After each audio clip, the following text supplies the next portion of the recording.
Welcome to A Corporate Time with Tom and Dan. I'm Tom. I am Dan. And from the Orlando Science Center, Spencer and Jeff are here. Hey! How you guys doing? Good, That's me. good. See Thanks you for having guys. us over. Oh, man, thanks for being here. We appreciate it. So let's talk about the VIP tours. They start up again November 10th. It is gift time. This is the time when you're going to want to start, I guess calling and getting a hold of OC of the Orlando Science Center. You want to get over there right now. And the easiest way to book your tours, and correct me if I'm wrong, is just to email groups@osc.org. And start booking now up to 10 guests, so you can you and your family and then maybe a friend's family. I know that's what we did last year, and it's super cool. You know who I want to take, and I've thought about this because it would blow his mind, is Andrea's granddad. Oh yeah, because he's in his 90s, and I'm not sure. I think he's like 99 or something. I don't think he's ever done that. Has he ever seen Jupiter? I don't think I gotta make it happen, right? I think I gotta make it happen because I feel like it's a great gift for anybody. It's a mind-blowing experience. I know when I say that, people don't understand, but it's one of those things where you're using the telescope, you walk up there, you look into it, and you're like, you kind of look at whoever's accompanying you, and you're like, is that real? Yeah. Is that really a thing? And then you look at it again, and then you're like, I don't even have words for it. Well, I remember when I did it last year, I remember thinking, I've never looked through a telescope this powerful before, and it's weird being in my 40s. I've never looked through a giant telescope. I've looked through like kids' telescopes. That's funny. We've never thought about that. It's like if you did a poll across Orlando, like how many of you, I'm not talking about the ones from Brookstone or what, I'm talking about how many of you have looked through a real scientific like a real deal telescope? I've talking that's what we're going with it, to many people in Orlando, and I'll tell you 99.88%. Everybody, no one's seen through a telescope. It's always everyone's first time, every time. And you know what? There's something inherently super cool about that, right? Okay, so I know we've talked about this before, but what kind of telescope do you have at the Science Center? Oh, we got all kinds of telescopes. That's the whole point. Well, the big one. It's a big old refracting telescope, which is weird. It actually uses lenses instead of mirrors, and so it's really long and allows us to magnify really well. It also is underneath that dome. If you ever drive by the Science Center, you don't really think about it. There's like that big metal dome on the building, and you don't really think about what that is, but that's real. It has a function. It's housing the telescope. We open it up, we turn it around and everything. So it's really cool. It's like an actual observatory. If you're a guy, and I know this sounds so cliche and yada yada whatever, but like if you like big metal technical engineering and things that move, come for the dome, just stay for the telescope. The telescope will blow your mind, but just having the dome rotate while you're in it or whatever you feel like you're in a spy movie or something. Yeah, you know? do feel like you're in Dr. Evil's secret. Right. When the door opens slowly. And it's funny because we yell and scream on here all the time, and then people will be like, oh, okay, you're getting too excited. But this is one of the only things I get excited about. I talk about it, and then people write me, and they're like, you were right, dude. Just walking in the thing as a and it's like moving around. Yeah, it just makes you feel like you're part of something cool. Also, how many of those size telescopes are even in Florida? And because I only saw one other observatory like telescope dome, and that was over in Merritt Island when we went for the bioluminescence kayaking. Right on, yeah. And then we're driving, and apparently that's like a dark zone of Florida. And I saw a telescope there, and I was like, didn't even know there was a telescope over here. And then I was like, how many other telescopes? Like, I know there's one at the Science Center, and then I've seen this one over here. We're but lucky. We're lucky. Yeah. Well, I have a whole string of words that I get to say is like what it is. I think it's the largest publicly accessible refractor telescope in Central Florida or something. There's like a long string that eventually makes it true. But overall, there really aren't that many telescopes because Florida stinks to observe, right? We have lightning and weather all the time. It's flat. You want to go up into mountains to really have good at observing to get past that atmosphere. So like Florida's just the worst to see anything, especially Orlando, right? It's just a big old bubble of light. So, we do our best with it, but there's no reason to put telescopes here except for us to see cool stuff. Exactly. That's what makes it so rare. And cool. I think that's a good reason too, because everything we do at the Science Center, we want to get people interested. We want to get them started on this exploration. So having an observatory in the heart of Orlando it gets people in. They Right. get to come. They get to have an experience that they wouldn't have otherwise. And for many years, I think we were the largest publicly accessible refractor in the entire state. Okay. There may Wow. be one in Miami now that's slightly larger, but you know, Stupid for all. But Miami. you know what? I will let it go on record with the Tom and Dan crowd. It's the largest publicly No, I like that. accessible Yeah. Just lie. refractor. Yeah, And don't certainly say the that. one that you Well, say that we that. can see.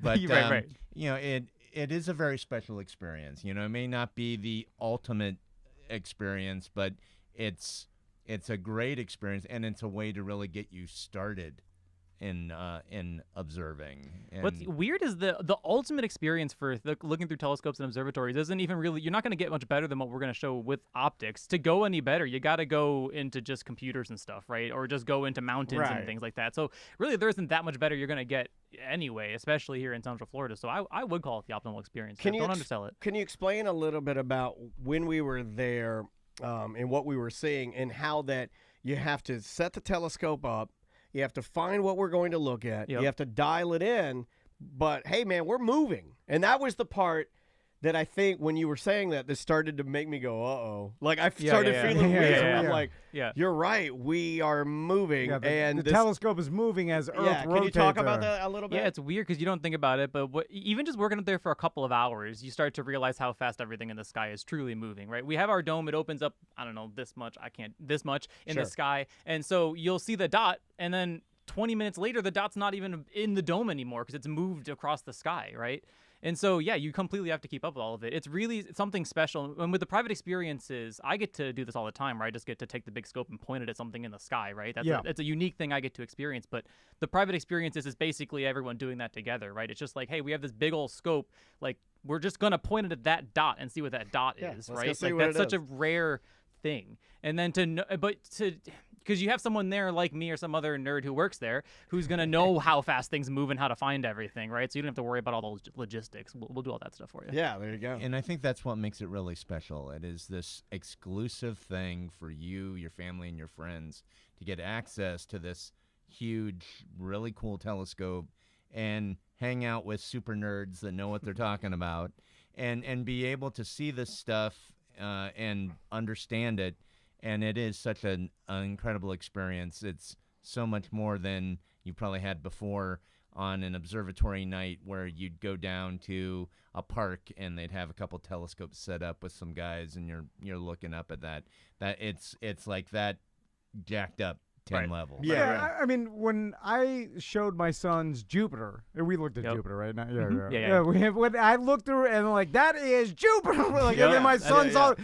To see Jupiter with your own eye is ridiculous. And there are Like, the it's- moons of Jupiter, right? You don't Yeah, see yeah. you can see Jupiter with your eyeball kinda. It's a dot. You know, it Yeah, doesn't yeah. look very cool, but Yeah. you look in the sky and there it is. You zoom in on that dot, you see new dots. And Yeah, you start yeah. to learn about what those dots are. And they look different every day you look at them and you start to and it's just there's so many cool things That's crazy. I love it. So book your VIP tour. Again, email groups@osc.org. And Get on it. and it starts November 10th, goes all the way through March 9th. So Yeah, and if you're a Tom and Dan fan, you say Tom and Dan sent you, and we'll give you a nice discount. Yeah, you it's get a good- $25 yeah, off, Yeah, yeah. $25 is no, come on. That's a lot of money. So I finally found out what the FCC is doing these days. Right? Oh, really? Finally. You've been deep and it has diving. to do with science here. Okay. All right. So, because for a while the joke has been like we're broadcast on terrestrial radio, and then we're like, oh, we got to cut out stuff that the FCC doesn't Yeah. like, and then I'm like, I don't think that exists. I don't even know. anymore. Are they in DC? You know? I don't even know where they're out of. Yeah. You know, like they could be, I don't know where the headquarters is or anything. So, in preparation for Jeff and Spencer coming here today, I started reading some science news, Yeah. and then I stumbled upon a story about the FCC fining the first ever, this is the first documented case of the FCC fining a company for satellite debris litter or whatever in space. Oh, wow. And they fined That's a problem. Dish Network $150,000 because apparently, Stupid. That's what you get for still using dishes. what even does that mean? What is Yeah, a dish? yeah, I know. Good They Lord. they didn't.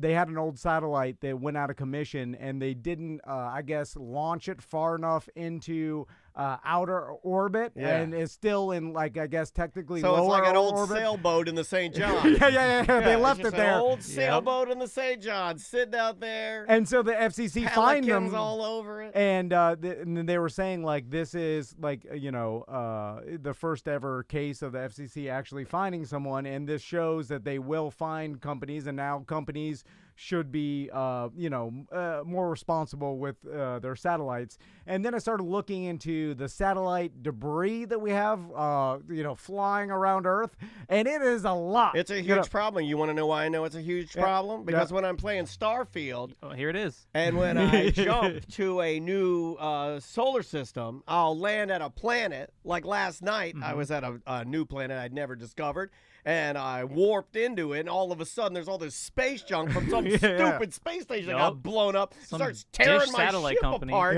Yeah. It was tearing my whole ship apart, and I couldn't fly away from it. I'm like, what the hell's happening? So let's talk about different levels of orbit, Spencer, because this is what I found fascinating is, like, okay, there's lower orbit, and within lower orbit, there's different degrees of lower orbit. One of them in which it will take like a certain amount of years before the satellite will burn up into the atmosphere. Right. Which Daniel and I found a story about making satellites out of wood. Yeah. That's pretty interesting. There's a We'll get to Japanese that. guy. Yeah, I've got the story. All right. And it's when I read the story, I was like, this guy's brilliant. He's literally brilliant. So Because it doesn't affect it the same way it does here on Earth. And Interesting. so, and we'll talk about that in a second, but in the different ways the satellites are in orbit, like, I guess if it's in a lower enough orbit, there's X amount of time before it eventually burn up in Earth's atmosphere. Right. And then, but if it's like 1,000 feet or meters above, Right. then it's like, oh, it'll be out there it'll be thousands of years. Like, that's the difference. It's like 1,000 feet make 1,000 years of difference, Yeah. which and the is problem crazy. is, and I read this in the news story, is a lot of these ones that are in the lower orbit that you're talking about, when they do burn up, the metal molecules turn into like hyper tiny metal particles, like in fragments everywhere, that are really screwing things up. And scientists are saying that they think that these fragments or the gas that's released in the metal is killing our ozone layer. Yeah, and Like polluting the everything else. atmosphere. And then there's a Japanese scientist that wants to start making satellites out of wood. This guy's great, man. Koji Muratara. He's a researcher at the Kyoto University in Japan. He's been working on this since 2021. He's been shooting wood into space, and he says that at the end of their lifespan, satellites re-enter the atmosphere. The difference is the wood in the Lingosat will burn up and eventually become a gas, whereas metal becomes fine particles instead. So he's hoping to find, like, he's already shooting these up there, and supposedly he thinks that wood is going to be the new, like, source of the interiors for spacecraft, for satellites. It makes them light. Yep. Because we don't have rain and like whatever we have here, Air, air, they don't break down. They don't break down the same way, and it was just right there in front of us the whole time. And this guy's like, literally, like, wood is going to be wood. Yeah, because you're not gonna. Like, how are you gonna get wood up there? I mean, he's done it. That's amazing. He's done it. She's like, yeah, wow, that's really. I don't cool. know. I gotta look into that. Yeah, it's a brand new story, and then I didn't have enough time to dig further into it before you guys got here. I was going to try and pull up a video and see of what he shot up there, but it's totally fascinating that he would use wood. Well, And he prefers magnolia, cherry, and birch. Those are the Me three. too. Yeah. What a coincidence. Well, for drums, I'm a drummer. I was like, yeah, he's got that right. yeah. Birch. I love a good crack of a birch drum. So, my wife is, like, always been fascinated with rocket launches, and, like, ever since, like, She'll love this, that they're shooting wood into space, because she's such a hippie. She'll be like, ah. Well, they happen a lot now. Like, there's a rocket going off all to the point where SpaceX has done how many this year? 42 trillion. Yeah. Well, that might be low. I guess in a couple years, they estimate like 1,100 satellites will be launched from Earth per year. Like 1,100. And I might be wrong on this, but I thought the SpaceX ones, when they launch, they're launching multiple. Well, yeah, because they're doing like dozens at a time with their little Starlink satellites. Yeah.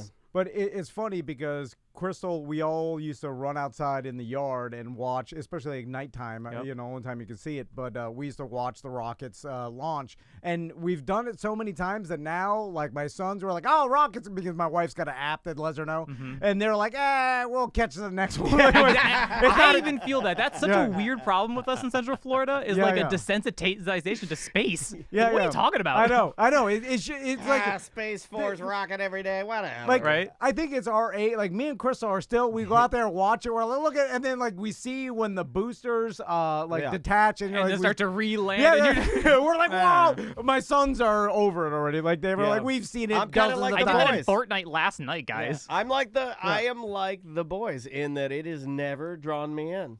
So- Like it never has. The telescope that got me. Yeah, With yeah. the rocket launch, I've seen so many. I remember Yeah. my dad would make me drive to the Cape. I'm watching shuttle. Well, shuttles are different. Shuttles But are I've seen so many yeah. shuttles. I'm just like, Right.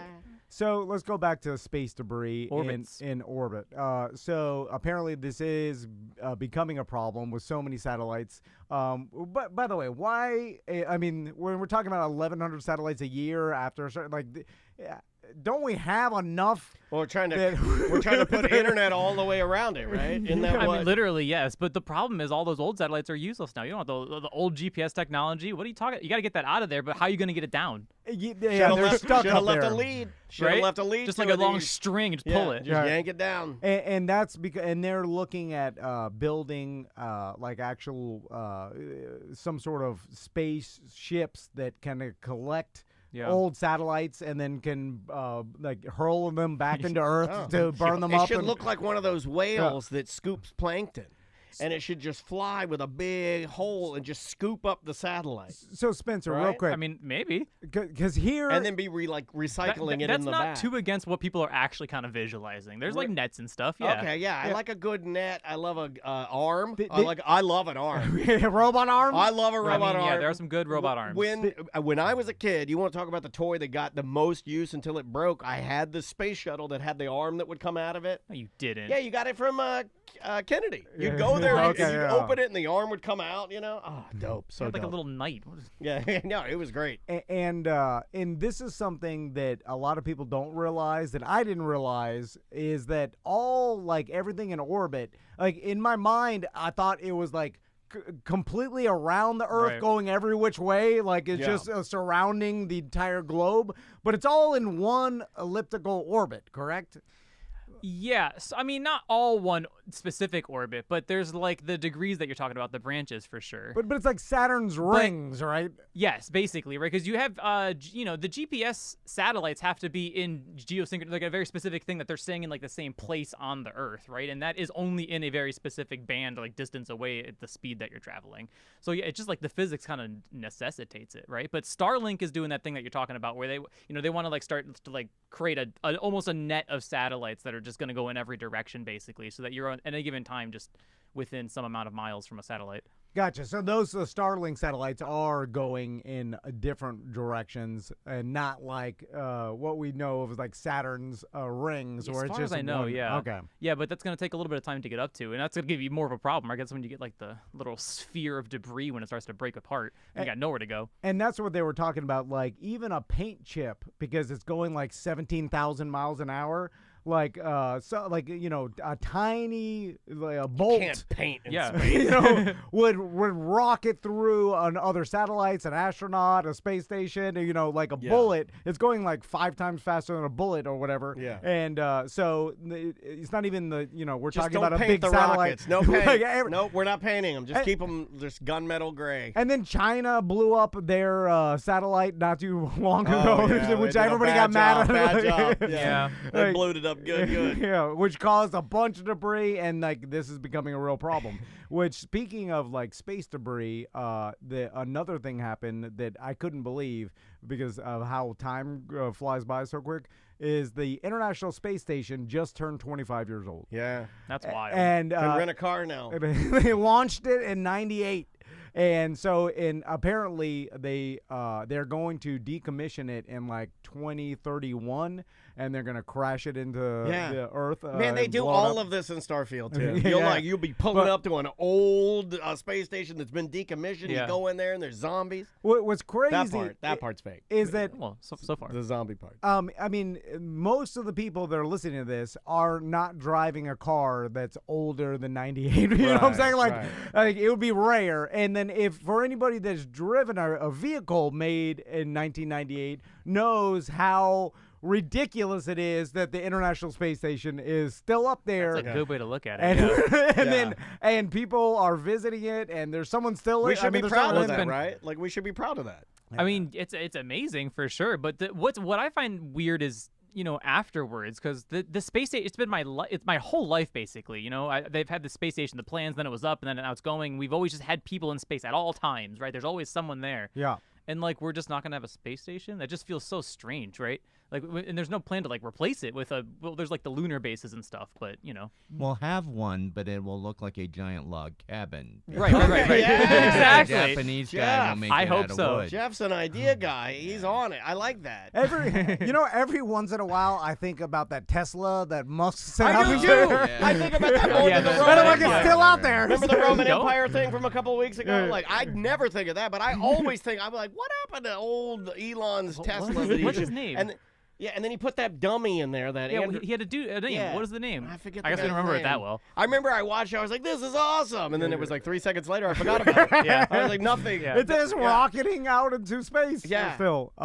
So anyway, then I started reading an article about the space station, and apparently back in '98 or in the '90s when they were like because NASA and the government had to fund all this, that it was either between the space station or like a particle accelerator. That we had to choose. It's like a kid on Christmas. You can only have one big toy. Yeah. God. You can either get Easy Bake Oven or PXL 2000. And because of politics, and this kind of like goes into a movie or a show that me and Spencer like, For All Mankind. Yeah. And which is about the next. Your best friend. The next Spencer, season is coming out soon, Spencer. Do you hear about it? They keep trying to show me trailers, and I'm just like, stop the trailer. I'm in. Yeah. Stop showing me trailers. Yeah, I don't like trailers anymore. They reveal Right. too much. They like ruin the story. So that we built the International Space Station, and that was United States and stuff. But now, like, other scientists are making fun of it that we chose the space station because they're like, what have we learned from the space station? And they called it an orbital turkey. And then mean. And then Europe built the Large Hadron Collider. Yeah, and that's really cool. And there's won multiple Nobel Prizes for what they figured out. Like they actually learned something. Stupid Americans. And they were like, send a beer can into space and see if humans can live inside of it. Like, they can live in there. Their bones get soft, though. You know, that sounds like what scientists would say. There's a big dichotomy, at least from what I've seen in school and whatnot, of engineers and scientists and the testers and the people who just theorize. Of course, they're going to want a particle accelerator to learn about the Higgs boson. But, how are we going to go to space if we don't learn how to do it? I would say the ISS is so important. We've learned so much. How to build a space station. I'm obsessed with, like, the life of being the one guy up there. Not to bring it back here, but I do every How about time you you watch guys For are All in it. Mankind and we can have real conversations? I would. You sound kind of dumb in right now. Starfield, Fair. Vladimir lives on the space station, and I won his job because being alone in space on a space station where all I have to do is monitor my computers and just make sure everything's okay and fix a couple things sounds so peaceful and nice. Oh, interesting. I love it. I'm introverted to my core, but all alone forever? Yeah, I'm in. I'm in. Leave me be. Bye, Andrea, my wife. Fair Bye, enough. my loving daughter, Maisie. But I am going to live alone with Dan. I'll bring my Skype. dog. Dan's be the dog and me on the space. Could you do it? No, I can't. I've never been alone in my entire life. I didn't know that. He just dropped a bomb on me. Holy smokes. I started living with my wife 25 years ago. Oh, my God. It'll tell you, You're just like the space station, but it's just a sadder version. I went from living with my mom to college roommates to wife. And then living with your mom. It's mom, college mom. I can't be alone. Although, if a robot could talk to me, that's fine. Yeah, right. Because I often think about, like, I wish a robot, it was just being a robot. Red eyeball named They Hal. have robots at Starfield. Vasco. Yeah. He's my helper. And he talks to me. He's like, hello, Captain Dennis. So Just Spencer, That's all like he that, says, too. really. Yes. Yeah. Just like that. Oh, it's such a fun game. So Spencer, every day on the drive to school, I talk to my sons about space. And Why don't you pick Spencer up one morning and take him along? Yeah, for the right. ride? Yeah. And there's a lot of misinformation going because it's what I can kind of recall or Yeah. whatever. So Yeah. we got recently into These are like the talks Andrea has with Maisie about God at dinner. I'm like, what are you guys doing? we got recently into the Big Bang, right? And The show. and Oh, no. God. Of course, sons. Don't make them watch that crap. I'll come over and give them something to watch. And both of them, they were both talking about how they thought the Big Bang happened. But it's funny because both of them were assuming that the universe existed. They're like, Max is like, I think it's two gigantic asteroids that smashed into each other. And Tommy's like, no, it's bigger than asteroids. It's like bigger than 10,000 suns. And they were like, those smashed into. And then I'm like, you guys don't understand. The Big Bang created the universe. Like it created. It's not that it happened in our universe. It created everything. And they're like, what? And they're like, well, what was there before? And they're like, no one knows. And I'm like, no one knows. So then, have a great day at school, guys. So Spencer, I'm having a problem now because We call that existentialism. Yeah. Where we can get through what we know, but the exchange right here where he goes. I don't even know what that means. We call by it the way. existentialism, and you go, hey, yeah. You You did it to Spencer right in front of me. You did it. Because I don't know what it means, but essentially it means no one knows what it means. But Yeah. Is that fair? That's fair, right? What would you say to his voice? What would you say? What would you say? To the Big Bang? Or what was there before? How do I explain? What was there before? All right, here's the thing. We don't know, obviously, but I've had this conversation enough times that there is a key thing that we all, as human beings, have to accept, right? Because there's two possibilities. There's either infinity or there's nothing. One of those two things has to exist in time, before the Big Bang, before all that stuff. Is it infinitely forever? And that's horrifying to think about, because what does that mean? Infinite time is nonsense, right? But then to think about nothing is that inherently scary, or the absence of something and then something coming from that. So no, we'll never know probably. But the thing about the Big Bang that people understand is it didn't create suns and asteroids. It did all that, but that's the boring stuff. What it created is space and time. The Big Bang is not the start of our universe as physical things. It's the start of time itself and space itself, as we can ever understand. That's even more terrifying. Yeah, because like the space, Yeah. not the things between my hands, but the space, the existence of space itself is continuing to expand. The Big Bang is still happening. It's Right. not. It didn't happen billions of years ago. Right. It's still the process expanding. is still a process. Right. And Whoa. so explaining to my sons how it created time How itself. about you guys just put on like some BTS and sing? Why don't you sing like smooth like butter? By the You way- know, like why don't you just do what normal people do? Max doesn't like it as much as Tommy. Max is like, you guys are freaking me out. Yeah, He's man. emotional. Good Lord. And then Tommy, which I'm afraid, he's like, wait a minute, it's all meaningless.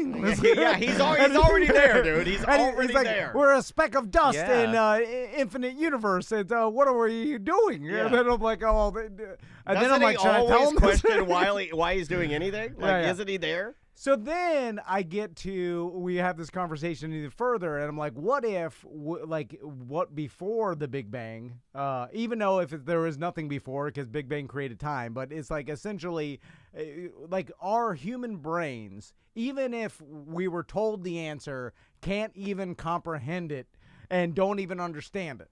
And I'm like, Yeah. that's a possibility too, because all we understand is our reality, and And we haven't even figured all of that out. and the physics of Right. what we know. But it's like there's still dark matter and things in the universe that we haven't figured out and stuff, and there's still so much we don't understand. All right, guys, have a good day at school. I don't understand why you would do this. Yeah. Like, I mean. But Spencer, have you thought about that? Is like it could be something that we can never comprehend as human beings.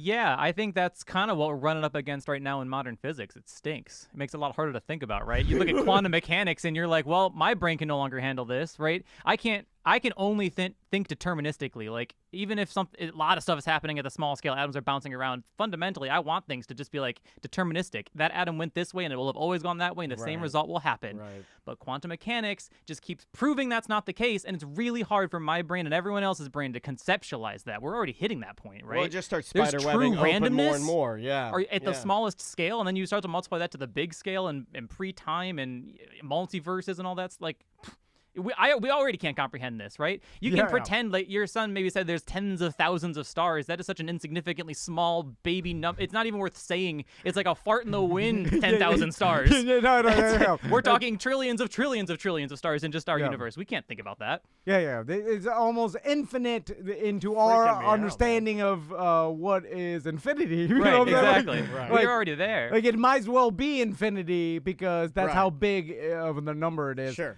And then, so like I read some article about the smartest physicist that's alive right now, and then people. I always like it when it's like a 7-year-old boy. Yeah, right. You know, our smartest physicist is this 7-year-old boy in India. This is the guy. Well, that's an interesting point because like kids' brains work better than adult brains. Oh yeah. So it's like Mine's like rotten. Young chess masters are better. Technically, the problem is that the old chess masters just they have more experience. So, but the young chess masters, their brains work better because your brain is dying. I didn't know you were into young chess masters. No, I'm just saying. So it's like, if we think, we get our brains are getting better with age, that's not the case. Just like the rest of our body. I have to tell myself that in order to carry on. Yeah. Well, don't take that away from me. I have to say that in order to have a just purpose. Keep playing video or I'll games, just end up like Tommy and be like, why am I doing this? So this is what I'm fascinated about is like this physicist that's supposed to be like the smartest human in the world, right? Yeah. And like and there's some articles about him and they interview him and they talk to him and then it's like no other humans can really talk to him. He's like he can't explain. Don't talk to me. I'm smarter than you. He just can't explain what he knows. I can't even talk to you. You're so stupid.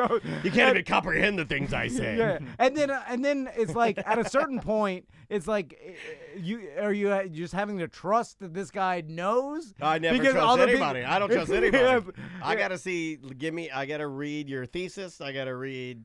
It's tough because when you get to that level, because I don't know this dude, but he sounds smart. And so he's probably working on things that are really hard to understand, right? There's definitely a level of physics that I know my brain will never reach. It's like that general relativity stuff. It's like there's things that I know my brain just can't handle, right? And so talking to that person who understands is a frustrating experience on both ends because they're like, well, it's just this, like, it's a logic. They have it in their brain, their logic, and they can't give it to you. So it's true. Like, how do you trust them, right? If no one can know what that man is saying. Yeah. It's crazy to me. Like, and on the spectrum of human brains, like it's weird that person exists. Right. I think what's weird to me though is that you think about this driving your sons to school on a Tuesday morning. That's the weird part. Is that you're thinking about the... I don't like small talk. Like, what? It has to be purposeful talk. Well, I'm like, what special do you have today? Art. All right. Okay. Well, there's nothing. We'll talk about Let's try art. to figure out space. Art. No, go like that should be a good segue. To like, what type of art do you like? Well, what Impressionism? But what if one of my sons figures it out? Who Maybe knows? The 7-year-old boy. I want to say something, but I'm not because I don't want you to punch me square in the face. No, I know it's unlikely. But it's just like, what if Tommy is like, hold on, I'm what sure about the this? listeners know that I always pull punches when it comes to kids because I love them so much. So I will refrain from talking right now. Anyway, Spencer. None of our kids will do anything like that. A high bar. Especially mine. Anything that's fascinated you recently in the space conversation or news that has gone on? I know that it was a big deal a couple months ago that they got that asteroid dust, and we talked about it a little bit. Yep. And they've been studying it ever since. And I check in on it to see if they found something. I found nothing's come out yet. Yeah. And so that's kind of the disappointing part to me because I think we all live in like a movie where we expect to find something crazy, life-changing. Like every day. Yeah. Like they bring back the capsule and they're like, oh my God, we found alien DNA in here. And we went hard with they're releasing all the info and all. Okay, they're not really, Like, and do you hold hope that there will be a discovery in our lifetimes here in this room? In space specifically. Yeah. Yeah, we'll get there. We got that. If we got another 20 years or something left, right? Because we're still figuring out new physics here on Earth that is going to help us learn about what we already have even analyzed in space. Yeah. We have tons of data that we haven't even seen with our eyeballs or computational eyeballs because we don't even understand what to look at, right? So there's still data that we've collected that we can use. And then there's still all, like the Webb telescope is giving us, that is real. It's not daily, it's not weekly, but it's monthly, like new stuff from that Webb telescope that launched a couple of years ago. We're really getting all kinds of new physics from that. So there's plenty coming on. We do have to be a little bit patient, though. That's fine, though, because there's plenty of other things like Starfield to keep us entertained in the meantime, right? I love Starfield. And stuff that we don't even know about our own planet that we're constantly discovering. Well, in physics, it just like the thing that really got me excited recently. One of the Nobel Prizes that went out recently was I think it was called attosecond physics. Okay. It's basically like we've delineated time down to like milliseconds really short and then nanoseconds even shorter, and we've had some subsection of nanoseconds for a while, but they figured out attoseconds, which is like a nanosecond of a nanosecond, basically. Some ridiculously small time scale that electrons orbit around their atoms at that time scale. And we can use everything's that really smaller. physics It's like TikTok. to It's do like all kinds of stuff. everything becomes these little microscopic, and pretty Yes. soon we're gonna. What? And I'll be like, oh, that guy's so funny. Let's see his new comedy. Beep. Yeah. Well, Tiny little thing. is time infinite? Like, can you just keep scaling it down? Yeah, to I would say you infinity? can. I would say you can. Yeah. I mean, what does that even mean? I would say That's yeah, a use that PhD with course Tommy. question you just asked. That's a Good to Friday answer that. Tommy question. Is time infinite, and how tiny can we dial Well, it down? is space infinite? Can you half distance every time and then keep keep halving forever? I think you can. Quantum physics says no. Both in time and space, there is a smallest unit of distance, which doesn't make any sense to my brain at Okay, all, and I alright, yeah, can't. I'm out. I can't do it. I just can't do it. But it's like it's been years at this point. I don't remember the specifics, but like Heisenberg's uncertainty principle, just like farts out some other formula which proves that there's like a smallest time scale unit. It's just nonsense, but it's real. It's just logic. But I can't get it. I think that's a big problem where, like, we're talking about this, and then you're like, here's the equation that proves it. Well, 99.9% of all humanity doesn't know what the hell that equation is, or you just have to take their word for it, like, all right. Yeah. Well, I mean, and then I think that's what causes people to be skeptical about science, because there's no way for them to even. How do you fact like, check something that you can't comprehend? Even if you spend a week researching it on the internet, it's impossible to understand. That's why science literally is what science is, thankfully, which is peer-reviewed and just a bunch of people who are so sure they're wrong until they've proven they're beyond right, and then everyone else around them has also proven them that they're beyond right?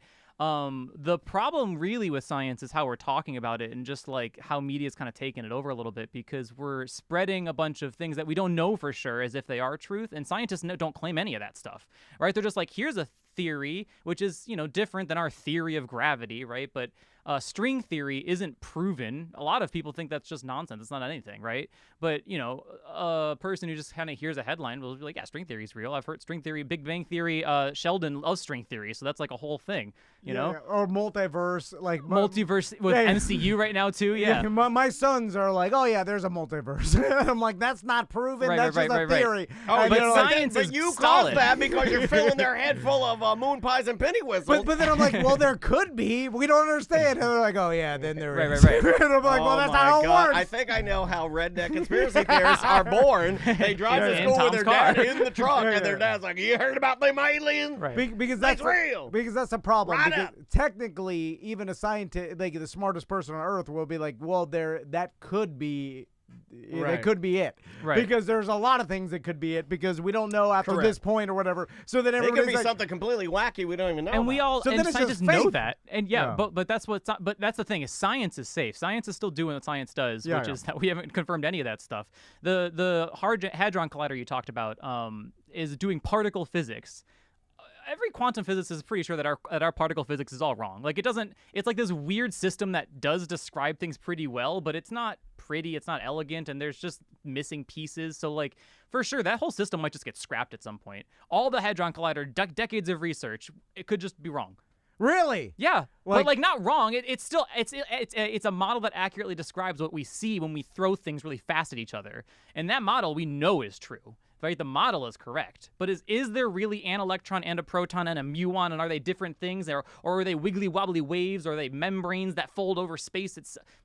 We don't know any of that stuff, right? So, yeah, science is still doing what it does, which is that we don't know anything yet. I think I feel like Max right now going to school. I'm driving along, and I'm cool. I'm a cool guy, and I'm like, you know what? I'm too cool for this. I'm too cool for this discussion. It makes me mad that I can't understand it, and no matter how hard I think about it, Yes. that it just You should try dunking a basketball just as hard. And it's that's honestly, it's that anger, that frustration that all scientists feel that make it so sure, because it's like if I'm going to accept something in my heart, I need to be sure, right? Right. So I just gotta, trust the 10,000 really smart people instead of the couple of less smart people. And the more you read about science and scientists, and like it makes me glad that there are humans that dedicate their lives to studying like a small and I like it when they get excited about it. Like even the chat room was talking about you and your passion when you speak on things. And truly, that is what makes it fun for those of us that don't understand it, is to learn with somebody who's excited about it. And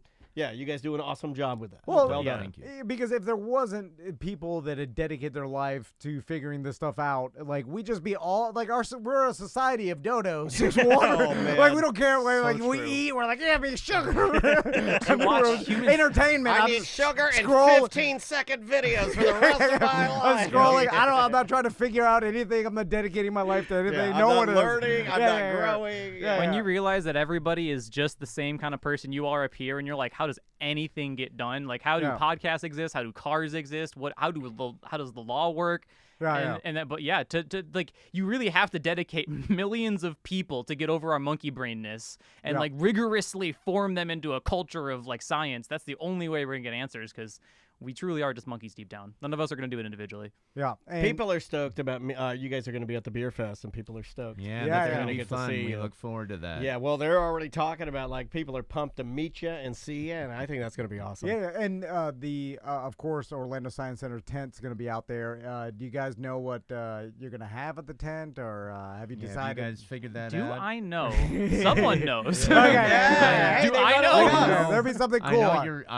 The last time I checked, we were bringing out the wind tubes. Yeah, that checks out. We got cool stuff, I'm sure. I don't know what they are, but I'll just stand there and be the exhibit myselve. I'll just like Yeah. look Yeah, pretty. they'll and talk that's to good enough, Spencer. Oh, right? people want to. People Yeah, want to yeah, like, yeah. can I meet Spencer and talk about space? I'm like, I Yeah. think so, but you might have Yeah. to form a line, man. Selfies are free. Autographs are $25. Okay, there you go. Donation Can to I the do that? science. Oh, Center. yeah. On November 12th, $12 day Yes. at the Orlando Science Center. Yeah, it's back. Yeah, so if you haven't been to the Science Center and you're looking for an excuse to go, Yeah, this is your $12 gateway. day. Yeah, man. And let's speak about that. Yeah, $12 day. It happens coming up Sunday, November 12th.